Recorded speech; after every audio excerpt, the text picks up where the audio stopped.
Posibleng maharap sa kaukulang kaso ang ilang individual na umano'y umakyat sa Bulkan Mayon sa Albaya.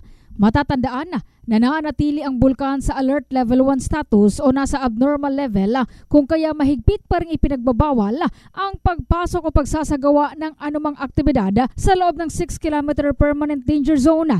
Sa ngayon, nakikipag-ugnayan na ang Albay Provincial Tourism, Culture and the Arts Office sa National Bureau of Investigation, gayon din sa ilang mga ahensya ng gobyerno tulad ng DTI Bicol at Protected Area Management Board para sa anumang legal na aksyon sa mga dawit rito. Ayon naman sa tanggapan ng Pitikawa, nais nilang iakyat ang isyung ito sa prosecution upang panagutin ang mga gumawa nito. Kinumpirma rin na nagpapatuloy na ang investigasyon nila sa hindi otorisadong pag-akyat sa tuktok ng bulkana, lalo't malinaw itong paglabag ito sa batas. Bagamat deleted na umano ang nasabing video ngayong Abril, naniniwala naman ng mga otoridad na posible nga nangyari ito ngayong buwan ng Marso. In the heart of changing lives, ito si Brigada Julie Rodriguez Beliana ng Brigada News FM Philippines, the Music and News Authority.